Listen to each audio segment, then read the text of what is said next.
ਤੁਸੀਂ ਰੂਸ ਨੂੰ ਜਿਹੜਾ ਇਕਨੋਮਿਕਲੀ ਖੜਾ ਕਰ ਰਹੇ ਹੋ $2 ਬਿਲੀਅਨ ਤੋਂ 22 ਬਿਲੀਅਨ ਤੇ ਲੈ ਗਏ ਔਰ ਉਹ ਯੂਕਰੇਨੀਅਨਸ ਦੇ ਵਿੱਚ ਜਿਹੜਾ ਉਹ ਵਾਇਲੇਟ ਕਰ ਰਿਹਾ ਹਿਊਮਨ ਰਾਈਟਸ, ਉਹ ਮਾਰ ਰਿਹਾ ਲੋਕਾਂ ਨੂੰ। ਤੁਸੀਂ ਹਥਿਆਰ ਇਜ਼ਰਾਈਲ ਨੂੰ ਦੇ ਰਹੇ ਹੋ ਜਿਹੜੇ ਉਹ ਯੂਜ਼ ਕਰ ਰਹੇ ਨੇ, ਪਹਿਲਾਂ ਉਹਨਾਂ ਨੇ ਗਜ਼ਾ 'ਚ ਕੀਤੇ, ਹੁਣ ਲਬਨਾਨ 'ਚ ਕਰ ਰਹੇ ਨੇ। ਦੋਨੋਂ ਹੀ ਲੜਾਈਆਂ ਦੇ ਵਿੱਚ ਫਿਊਲ ਦੇ ਰਹੇ ਹੋ ਪੈਸੇ ਬਣਾਉਣ ਦੇ ਲਈ, ਔਰ ਤੁਸੀਂ ਨਾਲ ਕਹਿ ਰਹੇ ਹੋ ਜੀ ਅਸੀਂ ਯੁੱਧ ਨਾਲ ਸਾਡਾ ਕੋਈ ਤਾਲੁਕ ਨਹੀਂ, ਅਸੀਂ ਤਾਂ ਯੁੱਧ ਨਹੀਂ ਬੁੱਧ 'ਚ ਯਕੀਨ ਰੱਖਦੇ ਹਾਂ। ਉਹ ਅਮਰੀਕਾ ਦੌਰੇ ਦੀ ਗੱਲ ਕਰਦਾ ਜਿਨ੍ਹਾਂ ਨੇ ਐਸ ਜੈਸ਼ੰਕਰ ਹੈ, ਮੋਦੀ ਹੈ, ਬਾਕੀ ਟੀਮ ਹੈ। ਅਜੀਤ ਡੋਵਾਲ ਦਾ ਨਾਂ ਟੌਪ ਤੇ ਸੀ ਕਿ ਸਾਰੀਆਂ ਮੀਟਿੰਗ 'ਚ ਉਹ ਆਏ, ਲੇਕਿਨ ਮੌਕੇ ਤੇ ਉਹ ਦੌੜ ਗਿਆ, ਨਹੀਂ ਆਇਆ ਕਿਉਂਕਿ ਆਲਰੇਡੀ ਜਿਹੜਾ ਉਹਦੇ ਖਿਲਾਫ ਸਮਨ ਜਾਰੀ ਹੋਏ ਨੇ। New York police files Khalistani plot to disrupt PM Modi's US rally, 1 arrested. ਝੂਠੀ ਖਬਰ।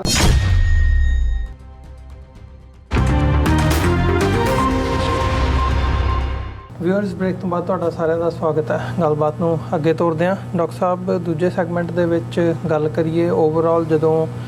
ਅਸੀਂ ਨਰਿੰਦਰ ਮੋਦੀ ਦੇ ਸਾਰੇ ਉਹਨਾਂ ਦਾ ਅਡੰਬਰ ਦੇਖਦੇ ਹਾਂ ਜੇ ਕਹਿ ਲਈਏ, ਤੇ ਖਾਸ ਤੌਰ 'ਤੇ ਗੋਦੀ ਮੀਡੀਆ ਦੇ ਵਿੱਚ ਬੜਾ ਵੱਡਾ ਬਣਾ ਕੇ ਪੇਸ਼ ਕੀਤਾ ਜਾਂਦਾ ਹੈ ਹਮੇਸ਼ਾ। ਜਿਹੜੀ ਵੀ ਉਹਨਾਂ ਦੀ ਅਸੀਂ 2014 ਤੋਂ ਇਹ ਸਾਰਾ ਪੈਟਰਨ ਦੇਖ ਸਕਦੇ ਹਾਂ ਜਾਂ ਮੋਨੀਟਰ ਕਰ ਰਹੇ ਹਾਂ, ਤੇ ਇਸ ਵਾਰ ਦੀ ਫੇਰੀ ਵੀ ਇੰਡੀਅਨ ਮੀਡੀਆ ਦੇ ਵਿੱਚ ਬੜੀ ਵੱਡੀ ਬਣਾ ਕੇ ਪੇਸ਼ ਕੀਤੀ ਗਈ ਹੈ। ਅੱਜ ਦੀਆਂ ਜਿਹੜੀਆਂ ਸਾਰੀਆਂ ਖਬਰਾਂ ਨੇ, ਜਿਵੇਂ ਤੁਸੀਂ ਜ਼ਿਕਰ ਵੀ ਕੀਤਾ ਵੀ ਜੀ ਦਾਅਵੇ ਜਿਹੜੇ ਹੈਗੇ ਆ ਉਹ 250 ਮਿਲੀਅਨ ਲੋਕਾਂ ਨੂੰ ਪਾਵਰਟੀ ਲਾਈਨ 'ਚੋਂ ਕੱਢਣ ਦੀ ਗੱਲ ਹੋਵੇ, ਜਾਂ AI ਦੇ ਹਵਾਲੇ ਨਾਲ, ਮਤਲਬ ਜਿਹੜੀਆਂ ਗੱਲਾਂ ਨੇ ਉਹ ਕਿਸ ਕਿਸਮ ਦੀਆਂ ਹੋ ਰਹੀਆਂ ਨੇ। ਤੇ ਦੂਜੇ ਪਾਸੇ ਜਿਹੜੀਆਂ ਡੀਲਸ ਦੀਆਂ ਗੱਲਾਂ ਹੋ ਰਹੀਆਂ ਨੇ ਅਮਰੀਕਾ ਦੇ ਨਾਲ, ਉਹ ਡਰੋਨਸ ਦੀ ਗੱਲ ਹੋਵੇ ਜਾਂ ਅਦਰਵਾਈਜ਼ ਹੋਵੇ, ਤਾਂ ਥੋੜ੍ਹਾ ਜਿਹਾ ਸਬਸਟੈਂਸ਼ੀਅਲ ਉਹਦੇ 'ਤੇ ਦੇਖੀਏ ਜਾਂ ਵਾਚੀਏ ਵੀ ਅਮਰੀਕਾ ਦੇ ਨਾਲ ਜਿਹੜੀ ਇੰਡੀਆ ਦੀ ਰਿਲੇਸ਼ਨਸ਼ਿਪ ਹੈਗੀ ਹੈ, ਖਾਸ ਤੌਰ 'ਤੇ ਟ੍ਰੇਡ ਦੇ ਹਵਾਲੇ ਨਾਲ, ਜਿਹੜੀ ਅਮਰੀਕਾ ਦੀ ਹਮੇਸ਼ਾ ਤਵੱਕੋ ਵੀ ਹੁੰਦੀ ਹੈ ਵੀ ਭਾਈ ਬਹੁਤ ਵੱਡੀ ਮਾਰਕੀਟ ਹੈ ਇੰਡੀਆ, ਤੇ ਉਹ ਪੈਸੇ ਬਣਾਉਣ ਦਾ ਇੱਕ ਸਾਧਨ ਵੀ ਹੁੰਦਾ ਆ। ਸੋ ਉਸ ਹਵਾਲੇ ਨਾਲ ਜਿਹੜੀ ਨਰਿੰਦਰ ਮੋਦੀ ਨੇ, ਜਿੱਥੇ ਇੱਕ ਪਾਸੇ ਜਿਹੜੇ ਇੰਡੀਅਨਸ ਹੈਗੇ ਆ, ਭਾਵੇਂ ਉਹ ਅਮਰੀਕਾ ਦੇ ਵਿੱਚ ਵਸਦੇ ਹੋਣ ਜਾਂ ਗੋਦੀ ਮੀਡੀਆ ਦੇ ਰਾਹੀਂ ਭਾਰਤ ਦੇ ਵਿੱਚ, ਉਹਨੂੰ ਤੇ ਲਾਰਜਰ ਦੈਨ ਲਾਈਫ ਬਣਾ ਕੇ ਆਪਣੇ ਆਪ ਨੂੰ ਵੀ ਪੇਸ਼ ਕੀਤਾ ਹੈ ਤੇ ਹਮੇਸ਼ਾ ਕੀਤਾ ਜਾਂਦਾ ਹੈ, ਤੇ ਉਹ ਇਸ ਫੇਰੀ ਨੂੰ ਵੀ ਵਿਸ਼ਵ ਗੁਰੂ ਦੇ ਤੌਰ ਦੇ ਉੱਤੇ ਹੀ ਪ੍ਰੈਜ਼ੈਂਟ ਕੀਤਾ ਜਾ ਰਿਹਾ ਹੈ। ਪਰ ਦੂਜੇ ਪਾਸੇ ਜਦੋਂ ਅਸੀਂ ਦੇਖਦੇ ਹਾਂ ਵੀ ਇਹਦੇ 'ਚੋਂ ਕੱਢਣ ਪਾਉਣ ਨੂੰ ਕੀ ਨਿਕਲਿਆ, ਕੀ ਕੱਢਿਆ, ਕੀ ਪਾਇਆ, ਤੇ ਜਿਹੜੀ ਇਮੇਜ ਪਿਛਲੇ ਸਾਲ ਡੇਢ ਦੇ ਵਿੱਚ ਇਹ ਸਾਰੀ ਟਰਾਂਸਨੈਸ਼ਨਲ ਰਿਪਰੈਸ਼ਨ ਦੇ ਥੱਲੇ ਵਰਲਡ ਲੀਡਰਸ ਦੇ ਸਾਹਮਣੇ ਨਰਿੰਦਰ ਮੋਦੀ ਤੇ ਉਹਨਾਂ ਦੇ ਰਜੀਮ ਦੀ ਬਣੀ ਹੈ, ਉਹ ਇਸ ਵਕਤ ਉਹਨੂੰ ਕਿਵੇਂ ਪਰਸੀਵ ਕੀਤਾ ਗਿਆ ਜੇ ਬਿਟਵੀਨ ਦ ਲਾਈਨਸ, ਜਾਂ ਜਿਹੜੀਆਂ ਮੀਟਿੰਗਸ ਸਾਈਡ ਲਾਈਨਸ 'ਤੇ ਹੋਈਆਂ ਨੇ, ਜਾਂ ਸਟੇਟ ਡਿਨਰ ਦੀ ਗੱਲ ਹੋਵੇ, ਜਾਂ ਅਦਰਵਾਈਜ਼ ਜਦੋਂ ਅਸੀਂ ਦੇਖਦੇ ਹਾਂ, ਤੁਸੀਂ ਇਸ ਸਾਰੇ ਨੂੰ ਇਸ ਸੰਦਰਭ 'ਚੋਂ ਕਿਵੇਂ ਦੇਖਿਆ ਜਾਂ ਕਿਵੇਂ ਦੇਖ ਰਹੇ ਹੋ ਇਹ ਵਿਜ਼ਿਟ, ਹਾਲਾਂਕਿ ਅੱਜ ਵੀ ਉਹ ਇੱਥੇ ਇਸ ਧਰਤੀ ਦੇ ਉੱਤੇ ਹਜੇ ਮੌਜੂਦ ਨੇ? ਦੇਖੋ, ਇੱਕ ਸਾਬਕਾ ਹਿੰਦੂ ਤਵੀ ਨੇ ਇੱਕ ਵਿਅੰਗ, ਜਿਸ ਨੂੰ ਅਸੀਂ ਸੈਟੀਅਰ ਕਹਿੰਦੇ ਹਾਂ, ਪੀਸ ਲਿਖਿਆ। ਉਹਨੇ ਕਿਹਾ ਕਿ ਵੀ ਜਦੋਂ ਲਕਸ਼ਮੀ ਬਾਈ ਅੰਗਰੇਜ਼ਾਂ ਦੇ ਨਾਲ ਲੜੀ ਤੇ ਉਸ ਦੀ ਪਿੱਠ ਦੇ ਉੱਤੇ ਜਿਹੜਾ ਹੈ ਉਹ ਇੱਕ ਟੋਕਰੀ ਜਿਹੀ 'ਚ ਉਹਦਾ ਪੁੱਤਰ ਵੀ ਜਿਹੜਾ ਹੈ ਉਹ ਬੈਠਾ ਸੀ, ਉਹਦੀ ਘੋੜੇ ਦੇ ਉੱਤੇ ਜਿਹੜੀ ਇਮੇਜ ਹੈ ਉਹੀ ਹੈ। ਕਹਿੰਦਾ ਵੀ ਨਰਿੰਦਰ ਮੋਦੀ ਹੀ ਇੱਕ ਦੁਨੀਆ 'ਚ ਵਾਹਿਦ ਇਨਸਾਨ ਹੈ ਜਿਹੜਾ ਉਹ ਇਹ ਕਲੇਮ ਕਰ ਸਕਦਾ ਹੈ ਕਿ ਜਿਹੜਾ ਲਕਸ਼ਮੀ ਬਾਈ ਦੀ ਟੋਕਰੀ ਦੇ ਵਿੱਚ ਉਹ ਮੁੰਡਾ ਸੀ ਜਦੋਂ ਉਹ ਲੜ ਰਹੀ ਸੀ, ਉਹ ਮੈਂ ਹੀ ਸੀ। ਕਿਉਂਕਿ ਉਹਨੇ ਫਿਰ ਕਿਹਾ ਕਿ ਵੀ ਜਦੋਂ ਜਿੱਥੇ ਰੇਲਵੇ ਸਟੇਸ਼ਨ ਬਣਿਆ ਹੀ ਨਹੀਂ ਸੀ, 15 ਸਾਲ ਬਾਅਦ ਬਣਿਆ, ਉੱਥੇ ਬੱਚਾ ਹੁੰਦਿਆਂ ਚਾਹ ਵੇਚਦਾ ਰਿਹਾ। ਇਹਨੇ ਜਦੋਂ MA ਪੋਲੀਟੀਕਲ ਸਾਇੰਸ ਦਾ ਜਿੱਥੋਂ ਡਿਗਰੀ ਲਈ, ਉਦੋਂ ਉਹਦਾ ਦਾ ਕੋਰਸ ਹੀ ਉੱਥੇ ਨਹੀਂ ਸੀ ਹੁੰਦਾ, ਤੇ ਜਿਹੜੇ ਕੰਪਿਊਟਰ ਰਾਹੀਂ ਸਰਟੀਫਿਕੇਟ ਦਿੱਲੀ 'ਚੋਂ ਲਿਆ, ਇੱਕ ਪਾਸੇ ਸੀ ਕਿ ਐਮਰਜੈਂਸੀ 'ਚ ਮੈਂ ਜਿਹੜਾ ਉਹ ਅੰਡਰਗਰਾਊਂਡ ਸੀ, ਤੇ ਉਸੇ ਸਾਲ 'ਚੋਂ ਲੈ ਰਿਹਾ, ਔਰ ਉਦੋਂ ਕੰਪਿਊਟਰ ਹੈ ਹੀ ਨਹੀਂ ਸੀ ਜਿਹਦਾ ਸਰਟੀਫਿਕੇਟ ਉਹਨੇ, ਕਿ ਉਦੋਂ ਤਾਂ ਟਾਈਪਰਾਈਟਰ ਦੇ ਨਾਲ ਦੂਜਾ ਹੁੰਦਾ ਸੀ। ਸੋ ਮੋਦੀ ਦਾ ਹੁਣ ਜਿਹੜੀ ਲਿਫਾਫੇਬਾਜ਼ੀ ਜਾਂ ਝੂਠ ਜਾਂ ਦੂਜੇ ਤੀਜੇ ਨੇ, ਮੈਂ ਛੋਟੇ ਹੁੰਦਿਆਂ ਮਗਰਮੱਛ ਨੂੰ ਕਿਵੇਂ ਫੜ ਕੇ ਘੜੀਸ ਕੇ ਘਰ ਲੈ ਆਇਆ ਸੀ, ਫਿਰ ਹੁਣ ਤਾਂ ਇੱਥੋਂ ਤੱਕ ਪਹੁੰਚ ਗਿਆ ਕਿ ਵੀ ਮੈਨੂੰ ਜਦੋਂ ਪੁੱਛਦੇ ਵੀ ਤੁਹਾਡੀ ਮੋਟੀਵੇਸ਼ਨ ਕੀ ਹੈ, ਕਹਿੰਦੇ ਵੀ ਜਦੋਂ ਤੱਕ ਮੇਰੀ ਮਾਂ ਜਿਉਂਦੀ ਸੀ ਉਦੋਂ ਤਾਂ ਮੈਨੂੰ ਲੱਗਦਾ ਸੀ ਵੀ ਮੈਂ ਬਾਇਓਲੋਜੀਕਲ ਸਨ ਹੈ, ਪਰ ਹੁਣ ਮੈਨੂੰ ਲੱਗਦਾ ਵੀ ਹੁਣ ਮਾਂ ਮੇਰੀ ਨਹੀਂ, ਮੈਨੂੰ ਲੱਗਦਾ ਮੈਂ ਬਾਇਓਲੋਜੀਕਲ ਨਹੀਂ ਹੈਗਾ, ਮੈਨੂੰ ਇੱਕ ਖਾਸ ਮਿਸ਼ਨ ਦੇ ਲਈ ਭੇਜਿਆ ਬਈ, ਔਰ ਇਸੇ ਲਈ ਜਿਹੜੇ ਉਹਦੇ ਚੇਲੇ ਬਾਲਕੇ ਨੇ, ਇਨਕਲੂਡਿੰਗ ਉਹ ਰੇਪਿਸਟ ਜਿਹਦੇ ਪਿੱਛੇ ਉਹ ਪਹਿਲਵਾਨ ਕੁੜੀਆਂ ਨੇ, ਭਲਵਾਨ ਕੁੜੀਆਂ ਨੇ, ਕਿੰਨੀ ਜਦੋਜਹਿਦ, ਉਹ ਵੀ ਉਹਨੂੰ ਵਿਸ਼ਨੂੰ ਦਾ ਅਵਤਾਰ ਕਹਿੰਦਾ। ਉਹ ਜਿਹੜੀ ਮੰਡੀ ਦੀ ਸਿਰਫਿਰੀ ਜਿਹੜੀ ਆ, ਘਟੀਆ ਦਰਜੇ ਦੀ ਔਰਤ ਕੰਗਨਾ ਰਣਾਵਤ, ਉਹ ਵੀ ਉਹਨੂੰ ਵਿਸ਼ਨੂੰ ਦਾ ਅਵਤਾਰ ਕਹਿ ਚੁੱਕੀ। ਔਰ ਆਮ ਜਿਹੜੇ ਲੋਕ ਇੱਥੇ ਕਿਸੇ ਜਿਹੜੇ ਸਾਈਕਾਇਟਰਿਸਟ ਜਾਂ ਸਾਈਕੋਲੋਜਿਸਟ ਜਾਂ ਇਸ ਫੀਲਡ ਦੇ ਪਰਸਨੈਲਿਟੀ ਨੂੰ ਜਿਹੜਾ ਮੋਨੀਟਰ, ਉਹਨਾਂ ਨੇ ਤਾਂ ਆਲਰੇਡੀ ਕਿਹਾ ਵੀ ਇਹ ਨਾਰਸਿਸਿਸਟ ਹੈ ਔਰ ਇਹ ਬਿਲਕੁਲ ਜਿਹੜਾ ਹੈ ਇਹ ਆਪੇ 'ਚ ਨਹੀਂ ਹੈ। ਸੋ ਇਹਨਾਂ ਹਾਲਾਤਾਂ 'ਚ ਉਹਨੇ ਦਾਅਵਾ ਕੀ ਕੀਤਾ ਕੀ ਨਹੀਂ, ਇਹ ਤੋਂ ਇਲਾਵਾ ਜਿਹੜੇ ਕੁਝ ਪੁਆਇੰਟਸ ਨੂੰ ਸ਼ਾਇਦ ਈਵਨ ਇਸ ਵਾਰ ਤਾਂ ਅਮਰੀਕਨ ਮੀਡੀਆ ਦੀ ਕੋਈ ਦਿਲਚਸਪੀ ਨਹੀਂ ਸੀ। ਰਾਦਰ ਰॉयटर ਦੀ ਨਿਊਜ਼ ਜਿਹਦਾ ਅਸੀਂ ਜ਼ਿਕਰ ਕਰਾਂਗੇ, ਜਿਹਦੇ 'ਚ ਕਿ ਮੋਦੀ ਦੀ ਆਮਦ ਤੋਂ ਠੀਕ 2 ਦਿਨ ਪਹਿਲਾਂ ਸਿੱਖ ਨੁਮਾਇੰਦਿਆਂ ਦੇ ਨਾਲ ਗੁਫ਼ਤਗੂ ਹੁੰਦੀ ਹੈ, ਉਹ ਰॉयटर ਦੀ ਜਿਹੜੀ ਨਿਊਜ਼ ਹੈ ਉਹ ਦੁਨੀਆ ਭਰ ਦਾ ਮੀਡੀਆ ਪਿਕ ਕਰ ਲੈਂਦਾ। ਉਹ ਇੰਨਾ ਪਿਕ ਹੁੰਦੀ ਹੈ ਕਿ ਈਵਨ ਇੰਡੀਅਨਸ ਉਹਨੂੰ ਖਾਲਿਸਤਾਨੀ ਸਪਿਨ ਦੇ ਕੇ ਹੋਰ ਪਾਸੇ ਤੋਰਨ ਦੀ ਕੋਸ਼ਿਸ਼ ਕਰਦੇ ਨੇ, ਫਿਰ ਉਹਦੇ ਤੋਂ ਹੀ ਡਰੀ ਵੀ ਜਾਂਦੇ ਨੇ। ਲੇਕਿਨ 2-3 ਪਾਰਟ ਜਿਹੜੇ ਮੈਂ ਸਮਝਦਾ ਵੀ, ਪਹਿਲਾਂ ਅਸੀਂ ਕੁਆਡ ਦੀ ਉਹਦੀ ਮੀਟਿੰਗ ਤੋਂ ਗੱਲ ਕਰੀਏ ਕਿ ਬਾਈਡਨ ਨੇ, ਪਹਿਲਾਂ ਗੱਲ ਤਾਂ ਇਸ ਗੱਲ ਦਾ ਧਿਆਨ ਰਿਹਾ ਕਿ ਇਹ ਸਾਰੇ ਹੀ ਇਸ ਵੇਲੇ ਸਣੇ ਬਾਈਡਨ, ਮੋਦੀ ਔਰ ਇਹ ਲੇਮ ਡਕ ਪ੍ਰਾਈਮ ਮਿਨਿਸਟਰ ਜਾਂ ਪ੍ਰੈਜ਼ੀਡੈਂਟ ਨੇ। ਮੋਦੀ ਜਿਹੜਾ ਹੈ ਉਹ ਇਸ ਵੇਲੇ ਮਾਈਨੋਰਿਟੀ ਗਵਰਨਮੈਂਟ ਨੂੰ ਹੈਡ ਕਰ ਰਿਹਾ ਔਰ ਉਸ ਦੀ ਹਕੂਮਤ ਚੰਦਰ ਬਾਬੂ ਨਾਇਡੂ ਔਰ ਨਤੀਸ਼ ਕੁਮਾਰ ਤੇ ਖੜੀ ਹੈ। ਔਰ ਜਿਉਂ ਹੀ ਮਹਾਰਾਸ਼ਟਰ, ਹਰਿਆਣਾ ਅਸੈਂਬਲੀ ਔਰ 1-2 ਹੋਰ ਵੀ ਸੂਬਿਆਂ ਦੀਆਂ ਅਸੈਂਬਲੀਆਂ ਦੇ ਚੋਣ ਨਤੀਜੇ ਸਾਹਮਣੇ ਆਏ, ਜਿਹਦੇ 'ਚ ਬੀਜੇਪੀ ਜਿਹੜੀ ਆ ਉਹ ਲੂਜ਼ ਕਰ ਸਕਦੀ ਹੈ, ਜਿਹਦੀਆਂ ਜ਼ਿਆਦਾ ਸੰਭਾਵਨਾਵਾਂ ਨੇ, ਤੇ ਈਵਨ ਉਹ ਆਪਣੀ ਲਾਇਲਟੀ ਸ਼ਿਫਟ ਕਰ ਸਕਦੇ ਨੇ। ਸੋ ਇਹਨਾਂ ਹਾਲਾਤਾਂ 'ਚ ਨਾ ਕੁਛ ਕਿਸੇ ਕੋਲ ਦੇਣ ਨੂੰ ਸੀ, ਨਾ ਕਿਸੇ ਕੋਲ ਲੈਣ ਨੂੰ ਸੀ, ਸਵਾਏ ਇਸ ਦੇ ਕਿ ਜਿਵੇਂ ਮੈਂ ਕਿਹਾ ਵੀ ਇਹ ਸਤੰਬਰ ਮਹੀਨੇ ਦਾ UN ਸੈਸ਼ਨ ਵੀ ਇੱਕ ਰਿਚੁਅਲ ਹੈ, ਸਰਾਧ ਹੀ ਹੈ, ਉਹਦੇ 'ਚ ਕੋਈ ਕੱਢਣ ਪਾਉਣ ਨੂੰ ਨਹੀਂ ਹੈ। ਇਸ ਲਈ ਈਵਨ ਕੁਆਡ ਜਿਹੜੀ ਕਿ ਬਿਲਕੁਲ ਯੂਜ਼ਲੈਸ ਹੋ ਚੁੱਕੀ ਹੈ, ਉਹਦੇ 'ਚੋਂ ਵੀ। ਔਰ ਤੁਸੀਂ ਕਿਸ ਹੱਦ ਤੱਕ ਮੋਦੀ ਅਨਇੰਪੋਰਟੈਂਟ ਹੈ, ਹਾਲਾਂ ਇਹਨੂੰ ਗੈਫੇ ਕਿਹਾ ਬਹੁਤਿਆਂ ਨੇ ਜਾਂ ਕਿਸੇ ਨੇ ਫੌ ਪਾ ਕਿਹਾ। ਹੁਣ ਜਦੋਂ ਮੋਦੀ ਬਾਈਡਨ ਐਡਰੈਸ ਕਰਕੇ ਹਟਦਾ ਤੇ ਉਹ ਉਸ ਤੋਂ ਬਾਅਦ ਮੋਦੀ ਨੂੰ ਉਹਨੇ ਇੰਟਰੋਡਿਊਸ ਕਰਵਾਉਣਾ ਸੀ, ਉਹ ਭੁੱਲ ਹੀ ਜਾਂਦਾ ਹੈ ਜਾਂ ਡੈਲੀਬਰੇਟਲੀ ਉਹ ਇੱਕ, ਹਾਲਾਂ ਉਹਨਾਂ ਨੇ ਕਿਹਾ ਜੀ ਬਾਈਡਨ ਦੇ ਡਿਮੈਂਸ਼ੀਆ ਦਾ ਇੱਕ ਹੋਰ ਸਾਈਨ, ਉਹ ਇਹ ਕਹਿੰਦਾ ਵੀ ਮੇਰੇ ਬਾਅਦ ਹੁਣ ਬੋਲਣਗੇ, ਫਿਰ ਉਹ ਭੁੱਲ ਗਿਆ। ਫਿਰ ਉਹਨੇ ਕਿਹਾ, ਫਿਰ ਉਹ ਜਿਹੜਾ ਮਾਸਟਰ ਆਫ ਸੈਰੇਮਨੀਜ਼ ਉਹਨੂੰ ਕਹਿੰਦਾ ਹੂ ਵਿਲ ਸਪੀਕ ਆਫਟਰ ਮੀ, ਤੇ ਉਹ ਫਿਰ ਕਹਿੰਦਾ ਕਿ ਨਰਿੰਦਰ ਮੋਦੀ। ਸੋ ਮਤਲਬ ਇਸ ਤੋਂ ਅਸੀਂ ਅੰਦਾਜ਼ਾ ਲਾ ਲੈਂਦੇ ਹਾਂ ਕਿ ਬਈ ਕਿੰਨੀ ਕੁ ਇੰਪੋਰਟੈਂਸ ਇਸ ਬੰਦੇ ਦੀ ਹੈ ਕਿ ਭਾਈ ਇਹਨੂੰ ਈਵਨ ਇੰਟਰੋਡਿਊਸ ਕਰਵਾਉਣ ਵੇਲੇ ਇਹਦਾ ਨਾਂ ਤੱਕ ਵੀ ਮੈਂਸ਼ਨ ਨਹੀਂ ਕੀਤਾ ਜਾਂਦਾ। ਥਰਡਲੀ ਜਦੋਂ ਅਸੀਂ ਦੇਖਦੇ ਹਾਂ ਵੀ ਲੈ ਕੇ ਕੀ ਗਿਆ, ਉਹਦੇ 'ਚ ਕੋਈ ਵੀ ਜਿਹੜਾ ਟੇਕ ਨਹੀਂ ਹੈ। ਈਵਨ ਜੇ ਤੁਸੀਂ ਜੁਆਇੰਟ ਸਟੇਟਮੈਂਟ ਦੇ ਵਿੱਚ ਚਾਈਨਾ ਦਾ ਮੈਂਸ਼ਨ ਸੀ ਕਿ ਜੀ ਮੈਰੀਟਾਈਮ ਸਿਕਿਉਰਿਟੀ ਦੇ ਲਈ ਆਸਟ੍ਰੇਲੀਆ, ਜਾਪਾਨ, ਅਮਰੀਕਾ ਔਰ ਇੰਡੀਆ ਕਰਨਗੇ, ਪਰ ਤੁਸੀਂ ਖੌਫ ਦੇਖੋ ਕਿਸ ਕਦਰ ਚੀਨ ਦਾ ਇਹਦੇ ਦਿਮਾਗ ਤੇ ਹੈ। ਔਰ ਸੁਬਰਾਮਨੀਅਮ ਸਵਾਮੀ ਜਿਹੜਾ ਇਹਨਾਂ ਦਾ ਆਈਡੀਆਲੋਗ ਹੈ, ਉਹਨੇ 2 ਦਿਨ ਪਹਿਲਾਂ ਫਿਰ ਕਿਹਾ, ਉਹਨੇ ਕਿਹਾ ਕਿ ਮੋਦੀ ਜਿਹੜਾ ਆਪਣਾ ਚੋਣ ਪੱਤਰ ਹੈ ਜਿਹਦੇ 'ਚ ਇਲੈਕਸ਼ਨ ਜਿਹੜਾ ਫਾਈਲ ਕਰਦਾ ਹੈ ਪੇਪਰ, ਉਹ ਵੀ ਖੁਦ ਨਹੀਂ ਭਰ ਸਕਦਾ। ਉਹ ਕਹਿੰਦਾ ਜੇ ਉਹ ਭਰਦਾ ਤੇ ਮੈਂ ਕੋਈ ਵੀ ਉਹਦੇ ਕਨਸੀਕੁਐਂਸ ਝੱਲਣ ਨੂੰ ਤਿਆਰ ਹੈ। ਸੋ ਮਤਲਬ ਇਹ ਹੈ ਵੀ ਇਸ ਕਿਸਮ ਦਾ ਟੋਟਲੀ ਅਨਪੜ੍ਹ ਬੰਦਾ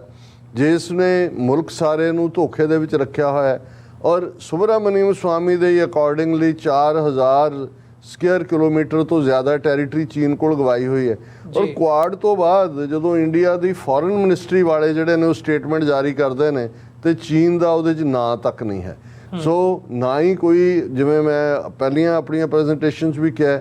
ਕਿ ਜਿਉਂ ਹੀ ਇਹ ਕੁਆਡ ਟਰੰਪ ਦੇ ਵੇਲੇ ਲਾਗੂ ਹੋਇਆ, ਹਾਲਾਂ ਆਈਡੀਆ ਤਾਂ 2007 ਤੋਂ ਚੱਲ ਰਿਹਾ ਸੀ, ਔਰ ਉਸ ਤੋਂ ਬਾਅਦ ਪਹਿਲਾ ਟੈਸਟ ਗਲਵਾਨ ਵੈਲੀ ਦੇ ਵਿੱਚ ਆਇਆ ਜਿਹਦੇ 'ਚ ਇੰਡੀਆ ਨੂੰ ਉਹ ਜੁੱਤੀਆਂ ਪਈਆਂ ਕਿ ਅੱਜ ਤੱਕ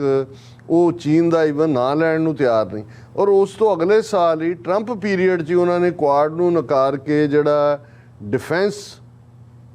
ਅਲਾਇੰਸ ਬਣਾਇਆ, ਉਹਦਾ ਨਾਂ ਔਕਸ ਰੱਖਿਆ। ਔਕਸ ਆਸਟ੍ਰੇਲੀਆ, UK ਔਰ ਅਮਰੀਕਾ। ਸੋ ਇਹ ਜਿਵੇਂ ਮੈਂ ਕਿਹਾ ਵੀ ਔਰਨਾਮੈਂਟਲ ਕਿਸਮ ਦੀ ਇਹ ਵਿਜ਼ਿਟ ਸੀ, ਜਿਹੜਾ 6th ਸਮਿਟ ਸੀ 6ਵੀਂ ਇਸ ਦੀ ਕੁਆਡ ਦੀ, ਔਰ ਇਹਦੇ 'ਚੋਂ ਕੁਛ ਵੀ ਕੱਢਣ ਪਾਉਣ ਨੂੰ ਨਹੀਂ ਸੀ ਇੰਟਰਨੈਸ਼ਨਲੀ। ਹਾਂ, ਜਿਵੇਂ ਮੈਂ ਪ੍ਰੋਟੈਸਟ ਦੀ ਗੱਲ ਕੀਤੀ ਕਿ ਹੁਣ ਉਹ ਇਹ ਦਿਖਾਉਣਾ ਚਾਹੁੰਦੇ ਸੀ ਕਿ ਵੀ ਦੇਖੋ ਮੋਦੀ ਤੋਂ ਖਾਲਿਸਤਾਨੀਆਂ ਦਾ ਜਿਹੜਾ ਇਸ਼ੂ ਹੈ ਉਹ ਮੋਦੀ ਦੇ ਲਈ, ਜਾਂ ਖਾਲਿਸਤਾਨੀਆਂ ਦਾ ਖੌਫ ਜਾਂ ਖਾਲਿਸਤਾਨੀ ਆਤੰਕ ਜਿਹਨੂੰ ਕਹਿੰਦੇ ਨੇ। ਹੁਣ ਨਿਊਜ਼ 18 ਨੇ ਇੱਕ ਖਬਰ ਚਲਾਈ ਜਿਹਨੂੰ ਉਹਨਾਂ ਦੇ ਬਹੁਤ ਸਾਰੇ ਮੀਡੀਆ ਨੇ ਪਿਕ ਕੀਤਾ, ਜਿਵੇਂ ਮੈਂ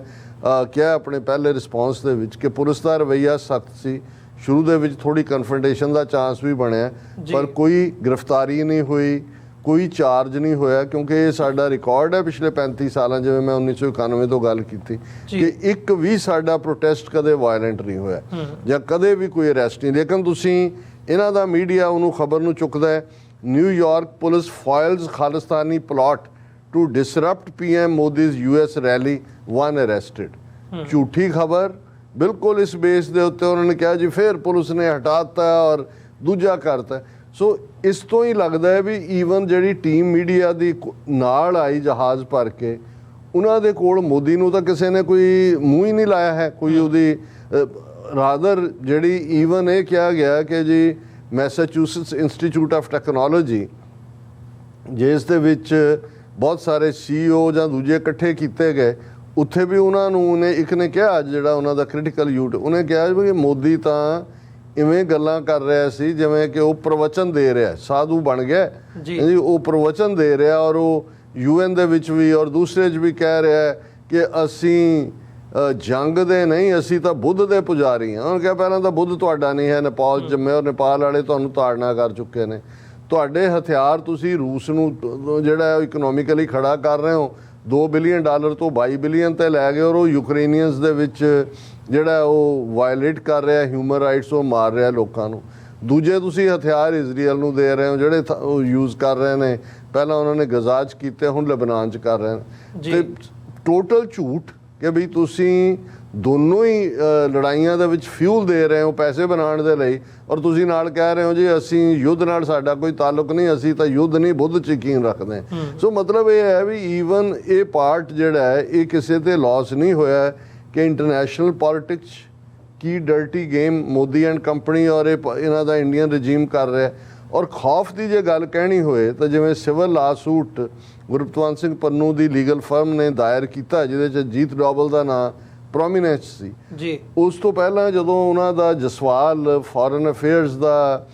ਫੋਰਨ ਸੈਕਟਰੀ ਸਪੋਕਸਪਰਸਨ, ਉਹ ਅਮਰੀਕਾ ਦੌਰੇ ਦੀ ਗੱਲ ਕਰਦਾ, ਜਿਨ੍ਹਾਂ ਨੇ S ਜੈਸ਼ੰਕਰ ਹੈ, ਮੋਦੀ ਹੈ, ਬਾਕੀ ਟੀਮ ਹੈ, ਅਜੀਤ ਡੋਵਾਲ ਦਾ ਨਾਂ ਟੌਪ ਤੇ ਸੀ ਕਿ ਸਾਰੀਆਂ ਮੀਟਿੰਗ 'ਚ ਉਹ ਆਏ, ਲੇਕਿਨ ਮੌਕੇ ਤੇ ਉਹ ਦੌੜ ਗਿਆ, ਨਹੀਂ ਆਇਆ ਕਿਉਂਕਿ ਆਲਰੇਡੀ ਜਿਹੜਾ ਉਹਦੇ ਖਿਲਾਫ ਸੰਮਣ ਜਾਰੀ ਹੋਏ ਨੇ। ਸੋ ਇਸ ਖੌਫ ਦੇ ਵਿੱਚ ਔਰ ਜਿਹੜੇ ਵੀ ਤੁਸੀਂ ਮੋਦੀ ਦਾ ਦੇਖੋ, ਕਈਆਂ ਨੇ ਕਿਹਾ ਵੀ ਇਵੇਂ ਲੱਗਦਾ ਕਿ ਕੋਈ ਬੁੱਤ ਜਿਹੜਾ ਉਹ ਆਪਣੇ ਆਪ ਨੂੰ ਘੜੀਸ ਰਿਹਾ ਹੋਵੇ, ਕਿਉਂਕਿ ਇਹ 1 ਸਾਲ ਦੇ ਵਿੱਚ ਇੰਡੀਆ ਦਾ ਜੋ ਹਾਲ ਜਿਹੜਾ ਉਹ ਐਜ਼ ਏ ਰੋਗ ਸਟੇਟ ਸਾਹਮਣੇ ਆਇਆ। ਇਸ ਵੇਲੇ ਅਸੀਂ ਜਦੋਂ ਪੈਂਡਿੰਗ ਪਾਰਟ ਦੇਖ ਰਹੇ ਹਾਂ ਕਿ ਭਾਈ ਕਿਵੇਂ ਕੀ ਡਿਵੈਲਪਮੈਂਟਸ ਹੋਈਆਂ ਨੇ, 2-3 ਡਿਵੈਲਪਮੈਂਟਸ ਜਿਹੜੀਆਂ ਸਿੱਖ ਇਸ਼ੂ ਦੇ ਉੱਤੇ ਨੇ, ਉਹਨਾਂ ਨੂੰ ਵੀ ਅਸੀਂ ਡਿਸਕਸ ਕਰਾਂਗੇ। ਸੋ ਮੈਨੂੰ ਇਹ ਲੱਗਦਾ ਕਿ ਵੀ ਇਹ ਨੋ ਮੈਟਰ ਕੀ ਕਲੇਮ ਕਰਨ, ਪਰ ਇਹ ਟੋਟਲ ਫਲॉप ਵਿਜ਼ਿਟ, ਅੰਦਰ ਵਾੜ ਕੇ ਕੀ ਕਿਆ ਹੋਏਗਾ, ਕੀ ਬਾਮ ਰੋੜੀ ਹੋਏਗੀ ਕਿ ਉਹਦਾ ਸਾਹਮਣੇ ਨਹੀਂ ਹੈ। ਲੇਕਿਨ ਇਹਦੇ 'ਚ ਕੋਈ ਸ਼ੱਕ ਨਹੀਂ ਹੈ ਵੀ ਚਾਈਨਾ ਨੇ ਇਹਦੇ ਬਾਵਜੂਦ ਕਿ ਜਿਵੇਂ ਇੰਡੀਆ ਨੇ ਆਪਣੀ ਕੋਈ ਪ੍ਰੈਸ ਸਟੇਟਮੈਂਟ ਦੇ ਵਿੱਚ ਜਿਹੜਾ ਉਹ ਚਾਈਨਾ ਦਾ ਨਾਂ ਨਹੀਂ ਲਿਆ, ਲੇਕਿਨ ਚਾਈਨਾ ਨੇ ਓਵਰਆਲ ਅਮਰੀਕਾ ਨੂੰ ਇਸ ਦੇ ਉੱਤੇ ਹੈਡ ਔਨ ਲਿਆ। China blows hot and cold over Quad summit. ਉਹਨਾਂ ਦੀ ਫੋਰਨ ਮਿਨਿਸਟਰੀ ਦੇ ਸਪੋਕਸਮੈਨ ਨੇ ਜਿਹੜਾ ਅਮਰੀਕਾ ਨੂੰ ਇਸ ਗੱਲ ਦਾ ਦੋਸ਼ੀ ਦੱਸਿਆ ਕਿ ਬਈ ਇਹ ਜਿਹੜੀਆਂ ਪੂਲਿੰਗ ਟੁਗੈਦਰ ਹੈ ਇਹਨਾਂ 3 ਮੁਲਕਾਂ ਦਾ to muster military and security cooperation under the pretext of maritime issues to contain China, ਕਿ ਬਈ ਇਹ ਚਾਈਨਾ ਨੂੰ ਕੰਟੇਨ ਕਰਨ ਦੇ ਲਈ। ਔਰ ਇਹਦੇ 'ਚ ਇੱਕ ਤਾਂ ਬਾਈਡਨ ਨੇ ਬਿਲਕੁਲ ਇਹਨੂੰ ਮਿਸ ਕੀਤਾ, ਫਿਰ ਜਿਹਨੂੰ ਟੈਕਨੀਕਲ ਲੈਂਗੁਏਜ ਦੇ ਵਿੱਚ ਫੌਪਾ ਕਹਿੰਦੇ ਨੇ ਕਿ ਬਾਈਡਨ ਜਦੋਂ ਕਿ ਉਹਨੂੰ ਲੱਗਦਾ ਸੀ ਕਿ ਵੀ ਮਾਈਕ ਉਹਨੇ ਆਫ ਕਰਤਾ ਹੋਇਆ ਬਟ ਮਾਈਕ ਵਾਜ਼ ਔਨ, ਉਹਦੇ 'ਚੋਂ ਉਹਨਾਂ ਨੂੰ ਕਹਿ ਰਿਹਾ ਚਾਈਨਾ ਦੀ ਥ੍ਰੈਟ ਬਹੁਤ ਵੱਡੀ ਥ੍ਰੈਟ ਹੈ, ਸਾਨੂੰ ਇਹ ਕਰਨਾ ਪੈਣਾ। ਉਹਨੂੰ ਹਾਲਾਂਕਿ ਕਿਹਾ ਜਾ ਰਿਹਾ, ਪਰ ਕੁਛ ਨੇ ਇਹ ਵੀ ਕਿਹਾ ਕਿ ਜਿਹੜਾ ਫੌਪਾ ਨਹੀਂ ਹੈ, ਕਿ ਫੌਪਾ ਹੁੰਦਾ ਵੀ ਇੱਕ ਵੱਡਾ ਜਿਹੜਾ ਉਹ ਕੁਛ ਐਸਾ ਹੋ ਜਾਣਾ ਜਿਹੜਾ ਇੰਟੈਂਡਡ ਨਹੀਂ ਸੀ। ਸੋ ਮਤਲਬ ਇਹ ਹੈ ਕਿ ਇੰਨੀ ਕਿ ਅਮਰੀਕਾ ਦੀ ਪਾਲਿਸੀ ਜਿਹੜੀ 9/11 ਤੋਂ ਬਾਅਦ ਚਾਈਨਾ ਨੂੰ ਘੇਰਨ ਦੀ ਰਹੀ ਹੈ, ਔਰ ਹੁਣ ਕਿਉਂਕਿ ਚਾਈਨਾ ਰਸ਼ੀਆ ਇੱਕ ਬਲੌਕ 'ਚ ਨੇ ਔਰ ਉਸ ਸਾਰੇ ਦੇ ਚੱਲਦੇ ਆ ਇਹ ਸਾਰਾ ਜਿਹੜਾ ਇੱਕ ਟੋਟਲ ਫਲॉप ਵਿਜ਼ਿਟ ਸੀ। ਚਾਈਨਾ ਨੇ ਅਗੇਨ ਡਿਫਾਈਂਸ ਦਿੱਤੀ ਹੈ ਔਰ ਚਾਈਨਾ ਜੋ ਵੀ ਉਹਨੇ ਕਰਨਾ ਹੀ ਕਰਨਾ ਹੈ। ਪਰ ਭਾਰਤ ਦੀ ਯੂਜ਼ਫੁਲਨੈਸ ਮੈਂ ਸਮਝਦਾ ਵੀ ਅਮਰੀਕਾ ਨੂੰ ਵੀ ਨਜ਼ਰ ਆ ਗਿਆ ਕਿ ਵੀ ਇਹ ਕਿਸੇ ਕੰਮ ਦਾ ਨਹੀਂ ਹੈ। ਇਹੀ ਕਾਰਨ ਹੈ ਕਿ ਇਸ ਵਾਰ ਕੋਈ ਵੱਡੇ ਦਮਗਜ਼ੇ ਜਾਂ ਇਹ ਜਿਹੜੇ ਨੇ ਉਹ ਨਹੀਂ ਮਾਰੇ ਗਏ ਇਹਨਾਂ ਵੱਲੋਂ। ਹਾਂ, ਮੋਦੀ ਨੂੰ ਇੱਕ ਸਕਸੈਸ ਦਿਖਾਉਣ ਦੇ ਨਾਤੇ ਉਹਨਾਂ ਦਾ ਹੀ ਉਹ ਜਿਹੜਾ ਕੂੜ ਕਬਾੜ ਮੀਡੀਆ ਜਿਸ ਬਾਰੇ ਈਵਨ ਜਦੋਂ ਕੁਆਡ ਦੀ ਗੱਲ ਹੋ ਰਹੀ ਸੀ ਤੇ ਆਪਣੇ ਕਹਿ ਰਹੇ ਸੀ ਜੀ ਇਹ ਕੁਆਡ ਨਹੀਂ ਹੁਣ ਕਬਾੜ ਹੈ ਤੇ ਇਹ ਕਬਾੜਖਾਨੇ ਦਾ ਜਿਹੜਾ ਇਹਨੂੰ ਹੀ ਚੁਕਾਇਆ ਹੋਇਆ ਕਿ ਭਾਈ ਤੂੰ ਚੱਲ ਜਿਹੜਾ ਹੈ ਉਹ ਕਬਾੜ ਲੈ ਕੇ ਤੁਰ। So it was A total disaster ਜੇ ਈਵਨ ਕਿਸੇ ਵੀ ਐਂਗਲ ਤੋਂ ਕਹਿਣਾ ਹੋਏ ਜਿਹੜਾ ਮੋਦੀ ਦੀ ਅਮਰੀਕਾ ਫੇਰੀ ਹੈ ਜਿਹੜੀ। ਜੀ ਡਾਕਟਰ ਸਾਹਿਬ ਬਿਲਕੁਲ। ਸੋ ਇੱਕ ਛੋਟੇ ਜਿਹੇ ਕਮਰਸ਼ੀਅਲ ਬ੍ਰੇਕ ਦੇ ਲਈ ਇੱਥੇ ਰੁਕਦੇ ਹਾਂ। ਵਿਊਅਰਸ ਇਸੇ ਤਰ੍ਹਾਂ ਸਾਡੇ ਨਾਲ ਬਣੇ ਰਹੋ। ਬ੍ਰੇਕ ਤੋਂ ਬਾਅਦ ਦੁਬਾਰਾ ਗੱਲਬਾਤ ਅੱਗੇ ਤੋਰਦੇ ਹਾਂ।